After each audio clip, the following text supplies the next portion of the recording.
नमस्कार।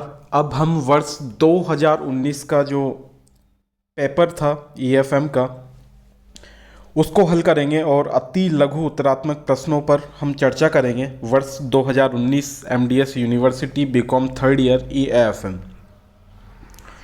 सबसे पहले जो प्रथम प्रश्न आया था, मांग मुद्रा बाजार क्या है, उस पर हम चर्चा कर लेते हैं। तो देखिए, कॉल मनी मार्केट मांग मुद्रा बाजार मुद्रा बाजार का एक भाग है और मुद्रा बाजार का हम इसे उप बाजार भी कह सकते हैं। इसमें अत्यधिक अल्पकालीन ऋणों का लेन देन होता है। बहुत ही शॉर्ट टर्म के लिए ऋणों का लेन देन इसमें होता है।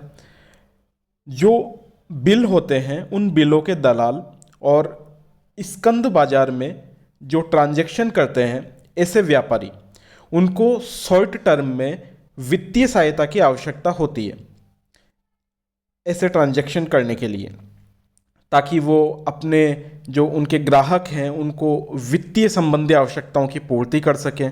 जो विभिन्न प्रकार की जो सिक्योरिटीज़ होती है उनमें ट्रांजैक्शन कर सकें।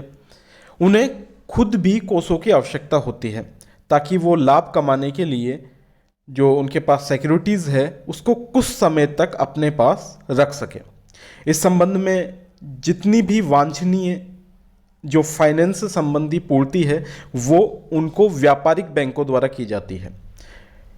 अब हम देखें कि इस प्रकार जो उनको वित्तीय सहायता प्रदान करता है व्यापारिक बैंक, वो अधिकतम 7 दिनों के लिए होता है, क्योंकि हम मुद्रा बाजार में जानते हैं 1 वर्ष से कम की बात कर रहे हैं और यहाँ पर तो बहुत ही कम अवधि है, इतनी अल्प अवधि है 7 दिन की। तो इस अल्पकालीन सूचना पर, 7 दिनों की सूचना पर ये वित्तीय सहायता देय होती है। और ये वित्तीय सहायता 2 प्रकार से लाभप्रद होती है। पहली अगर हम बात करें तो इस रूप में दिए गए ऋण कभी भी नगद में परिवर्तित नहीं होते हैं। तो जो मांग पर देय ऋण है उनको बैंक वित्तीय नगद कोष यानी सेकेंडरी कैश रिजर्व की श्रेणी में लेते हैं। और दूसरा कि इस प्रकार के ऋणों के परिणाम स्वरूप बैंकों को ब्याज के रूप में कुछ आय भी प्राप्त हो जाती है, कुछ इनकम भी हो जाती है बैंकों को। मांग पर देय मुद्रा बाजार में व्यापारिक बैंक ऋणदाता यानी लेंडर तथा बिलों एवं स्कंद बाजार के दलाल ऋणी बोरोवर के रूप में कार्य करते हैं। अल्पकालीन सूचनार्थ ऋणों के संबंध में ब्याज दर वित्तीय कोषों की कुल मांग एक बैंकों की तरल स्थिति के अनुसार निर्धारित की जाती है। ये कॉल मनी मार्केट की हम बात कर रहे थे और आपको बहुत ही शॉर्ट में अगर इसका आंसर लिखना है तो यह मुद्रा बाजार का वो भाग है जिसमें अति अल्प सूचना देने पर ही मुद्रा लेन देन के सौदे होते हैं और इस बाजार से लिए गए ऋणों का तत्काल एवं मांग पर भुगतान करना पड़ता है। दूसरा प्रश्न जो पूछा गया था वो था विधिग्राह्य मुद्रा को परिभाषित कीजिए। देखिए, ये प्रश्न पिछले 5 वर्षों में दूसरी बार रिपीट हुआ है। ऐच्छिक मुद्रा, विधिग्राह्य मुद्रा, निकट मुद्रा भी पूछ लिया गया है। तो ये विधिग्राह्य मुद्रा जो दूसरी बार पूछा गया है, आपको ये आगे भी आपके बीकॉम के पेपर में देखने को मिल सकता है प्रश्न। विधिग्राह्य मुद्रा क्या होती है? इसका तात्पर्य ऐसी मुद्रा से है जो सरकार द्वारा घोषित मुद्रा है और इससे जो विनिमय के माध्यम, मूल्य के मापक तथा भुगतान के साधन के रूप में स्वीकार करना कानूनन अनिवार्य होता है। किस किस में? विनिमय के माध्यम में, मूल्य के मापक में और भुगतान के साधन के रूप में स्वीकार करना कानूनी रूप से अनिवार्य होता है। इसे मुद्रा के रूप में स्वीकार अगर कोई नहीं करता है तो उसे कानूनन दंडित किया जा सकता है, पनिशमेंट उसको दी जाएगी। भारतीय कागजी मुद्रा तथा सिक्के विधिग्राह्य मुद्रा है। विधिग्राह्य मुद्रा भी 2 प्रकार की हो सकती है। असीमित विधिग्राह्य मुद्रा जो आमतौर पर कागजी मुद्रा ही होती है, जिसे हम नोट कहते हैं, करेंसी। तो ये असीमित विधिग्राह्य मुद्रा है। जैसे हम किसी को 5 करोड़ रुपए का पेमेंट कर रहे हैं और किसी कानूनन रूप से कोई आपत्ति नहीं है तो हम उसे वो कागजी मुद्रा में कर सकते हैं। लेकिन अगर हम वही 5 करोड़ रुपए उसे सिक्कों के रूप में दें तो वो नहीं लेगा और ये कानूनन रूप से बाध्य भी नहीं करता उसे कि 5 करोड़ रुपए के सिक्के उसे दिए जाएं। तो सिक्कों को इस वजह से सीमित विधिग्राह्य मुद्रा कहा जाता है, यानी सिक्के एक सीमा तक ही पेमेंट के रूप में काम में लिए जा सकते हैं। एक बड़ी राशि के रूप में सिक्कों को ग्रहण करने के लिए बाध्य नहीं किया जा सकता है और इसके लिए कानून भी नहीं कहता, इसलिए इसे सीमित विधिग्राह्य मुद्रा कहता है। प्रश्न नंबर 3 जो पूछा गया वो है वित्तीय मध्यस्थ जो होते हैं उनके आपसे 2 कार्य पूछे गए थे। तो वित्तीय मध्यस्थों के कार्य इस प्रकार है। पहला जो कार्य था वित्तीय मध्यस्थों का वो है कि वित्तीय मध्यस्थ बचत कार्य जो बचत करता है उनसे उनकी छोटी छोटी वस्तुओं का संग्रहण करते हैं। और दूसरा है कि वित्तीय मध्यस्थ संस्थाओं द्वारा उत्पादक कार्यों के अतिरिक्त उपभोक्ता साख भी प्रदान करते हैं।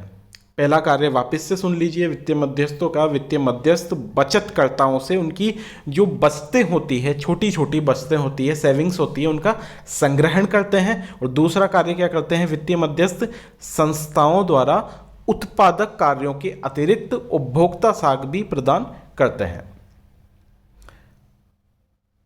चौथा क्वेश्चन पूछा गया था मुद्रा संस्फीति क्या है। ये भी दोबारा क्वेश्चन रिपीट हुआ है, पिछले वर्षों में भी ये पूछा जा चुका है। मुद्रा संस्फीति क्या है? जब कोई भी देश की सरकार नियंत्रित तरीके से और जानबूझकर मुद्रा प्रसार को करती है जिसका उद्देश्य अर्थव्यवस्था को मंदी के प्रभावों से मुक्त करवाना होता है, उसे मुद्रा संस्फीति कहते हैं। घाटे की जब अर्थव्यवस्था होती है तो घाटे का बजट बनाया जाता है और उसकी पूर्ति करने के लिए हीनार्थ प्रबंध, आपने शब्द सुना होगा अर्थव्यवस्था में।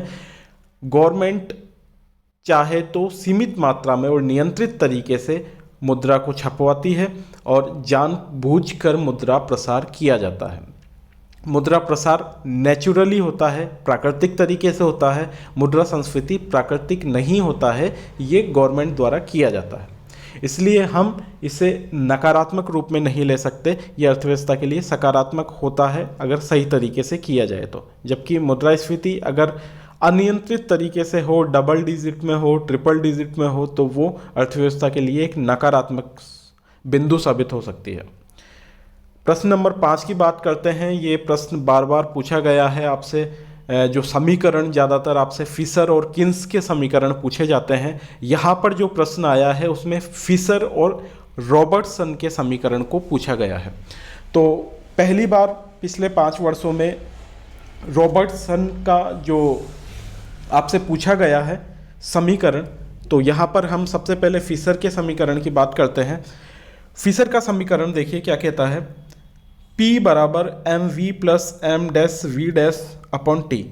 ये हम पहले भी पढ़ चुके हैं। यहाँ पर जो मूल्य स्तर है, टी से मतलब ट्रांजैक्शन है, और यहाँ पर V मुद्रा के चलन वेग को बताता है और साख मुद्रा को बताता है एम डैश।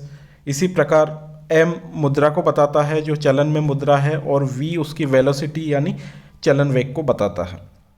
रॉबर्टसन समीकरण हम पहली बार पढ़ रहे हैं, तो रॉबर्टसन के समीकरण के बारे में हम जान लेते हैं। रॉबर्टसन का समीकरण बिल्कुल मार्शल और पीगू की तरह ही है। अंतर बस इतना है कि उन्होंने P को मूल्य स्तर माना है। उनका समीकरण इस तरीके से है, P is equal to M upon K और T। यहाँ पर अगर P की बात करें तो P का मतलब है मूल्य स्तर, M यहाँ पर बताता है मुद्रा की मात्रा को, P बताता है कुल वस्तुएं और सेवाओं को, और K बताता है कुल वस्तुओं और सेवाओं का वह भाग जिसके लिए जनता अपने पास नगद कोष रखती है। इस समीकरण को अच्छा माना जाता है क्योंकि उसकी फिशर के समीकरण से हम सरलतापूर्वक तुलना कर सकते हैं। तो ये समीकरण था रॉबर्टसन का और फिशर का। आगे हम चलते हैं और अगला जो प्रश्न है वो फिर से रिपीट हुआ है। M0 और M3 की नवीन अवधारणाओं को आपसे पूछा गया है, और पहले भी ये प्रश्न इस तरीके से आया था कि संकीर्ण मुद्रा और विस्तृत मुद्रा क्या होती है। तो फिर से हम एक बार रिवाइज कर लेते हैं इसे। M0, इसे संकीर्ण मुद्रा भी कहा जाता है। इसमें चलन में मुद्रा तथा रिजर्व बैंक के पास जो जमा है उसको शामिल करते हैं। और M3 इसे विस्तृत मुद्रा हम कहते हैं, और इसमें जनता के पास मुद्रा प्लस बैंकों के पास जमाएं प्लस बैंकों के पास सऊदी जमाएं, रिजर्व बैंक के पास अन्य जमाएं, इन सभी का योग हम जब प्राप्त करते हैं उसे M3 या विस्तृत मुद्रा कहते हैं। और जब भी मॉनेटरी पॉलिसी बनाई जाती है तो मुद्रा पूर्ति का यह जो अंग है M3, इसे हम शामिल करते हैं मॉनेटरी पॉलिसी के निर्माण में। प्रश्न नंबर 7 पहली बार पूछा गया पिछले वर्षों में। प्रशुल्क नीति से आप क्या समझते हैं? तो जब हम राजकोषीय नीति पढ़ते हैं तो वहाँ पर हम देखते हैं प्रशुल्क नीति, और राजकोषीय नीति से तात्पर्य होता है बजट के माध्यम से करारोपण को मौद्रिक नीति के सहायक के रूप में प्रयुक्त करना है। जब भी हम फिस्कल पॉलिसी की बात करते हैं वहाँ पे पब्लिक फाइनेंस के जितने भी मैटर हैं, जैसे टैक्सेशन, टैक्स चाहे वो डायरेक्ट टैक्स हो, इनडायरेक्ट टैक्स हो, ऑक्ट्रॉय हो, जितने भी प्रकार के टैक्स हैं उनसे सरकारों को कितनी इनकम हो रही है, और सरकार पब्लिकली कितना डेप्ट ले रही है, सरकार फॉरेन से कितना डेप्ट ले रही है, सरकार सार्वजनिक रूप से कितना खर्च कर रही है, और वो खर्च कैपिटल एक्सपेंडिचर के रूप में कितना है, वो रेवेन्यू एक्सपेंडिचर के रूप में कितना है, ये सारे मैटर्स फिस्कल पॉलिसी के हैं। और फिस्कल पॉलिसी में जो प्रशुल्क नीति है वहाँ पर इसका तात्पर्य बजट के माध्यम से करारोपण को मौद्रिक नीति के सहायक के रूप में प्रयुक्त करना है, मॉनेटरी पॉलिसी के सहायक के रूप में प्रयुक्त करना है, यही प्रशुल्क नीति है। भारतीय रिजर्व बैंक के वर्तमान गवर्नर कौन है? ये पिछले वर्षों में 3 बार पूछा जा चुका है प्रश्न। वर्तमान में हमारे जो रिजर्व बैंक ऑफ इंडिया है उसके गवर्नर है शक्तिकांत दास, श्रीमान शक्तिकांत दास। प्रश्न 9, रेपो दर और रिवर्स रेपो दर में क्या अंतर होता है? तो रेपो दर वह दर होती है जिस पर बैंकों को रिजर्व बैंक ऑफ इंडिया कर्ज देता है, और बैंक इस कर्ज से ग्राहकों को ऋण देते हैं। ये पूरी एक चेन होती है। सबसे पहले रिजर्व बैंक ऑफ इंडिया जिस दर पे लोन देगा किसे, जो व्यापारिक बैंक हैं उनको, और फिर जिस दर पे व्यापारिक बैंकों को लोन मिल रहा है उस अकॉर्डिंग ही वो तय करते हैं कि ग्राहकों को किस दर पर लोन दिया जाए। यदि रेपो रेट कम होती है तो उससे बैंक से मिलने वाले कई तरह के कर्ज भी सस्ते हो जाते हैं, और अगर रेपो रेट को महंगा कर दिया जाता है रिजर्व बैंक ऑफ इंडिया के द्वारा तो बैंक भी अपनी दरों को महंगा करेंगे, और जो उनसे कर्ज मिल रहे हैं वो कर्ज भी महंगे हो जाएंगे। इस तरीके से लिक्विडिटी को मैनेज किया जा सकता है। अगर लिक्विडिटी को बढ़ाना हो तो इस दर को कम किया जाता है, और लिक्विडिटी को घटाना हो तो इस दर को बढ़ा दिया जाता है रिजर्व बैंक ऑफ इंडिया के द्वारा। ये काम मॉनेटरी पॉलिसी कमेटी करती है, MPC कमेटी। 6 सदस्य होते हैं इसमें, और इसका अध्यक्ष जो होता है वो रिजर्व बैंक ऑफ इंडिया का गवर्नर होता है।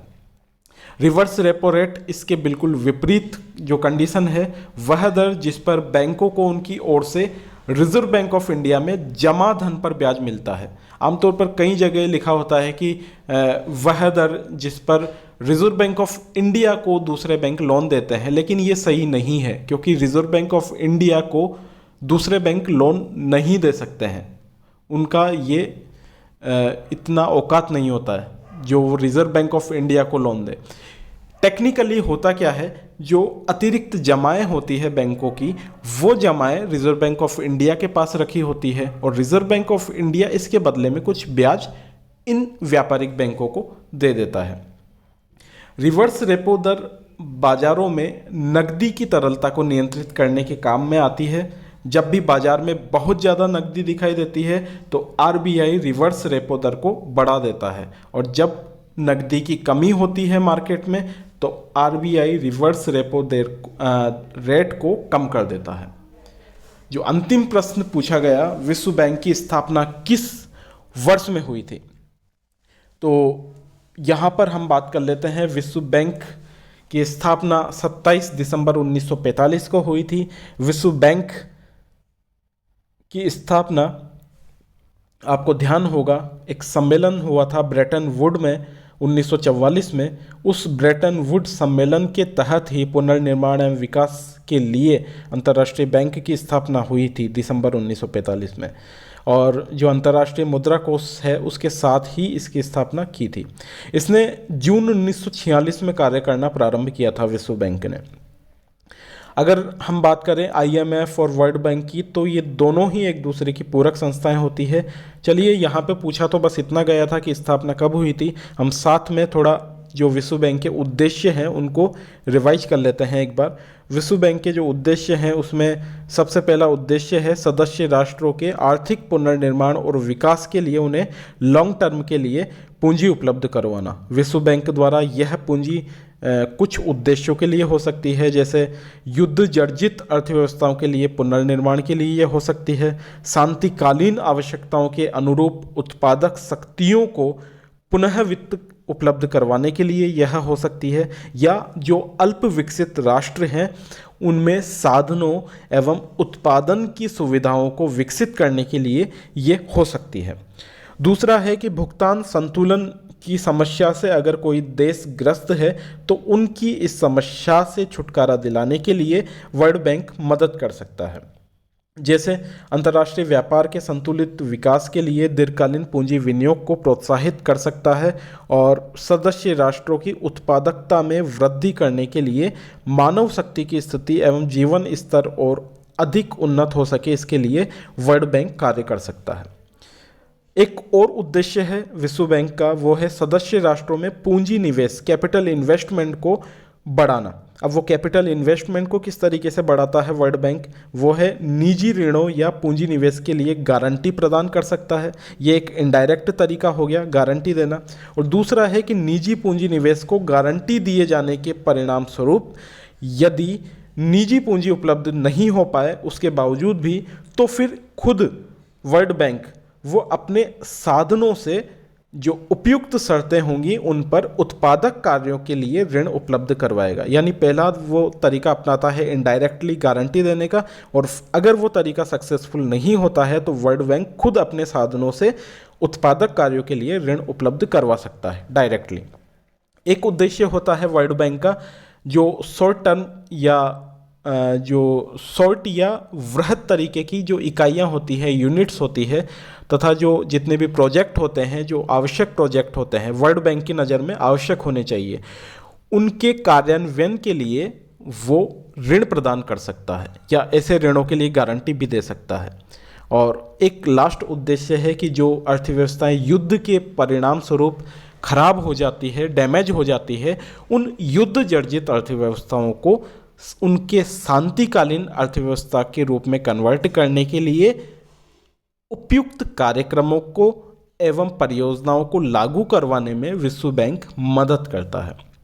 तो ये कुछ उद्देश्य थे जो हमने केवल पूछी। यहाँ पे आपसे डेट थी, आपको डेट ही लिखनी है, इतनी रामायण नहीं लिखनी, लेकिन आपको मैंने साथ में उद्देश्य भी बता दिए ताकि एक बार रिवीजन हो जाए आपके लिए।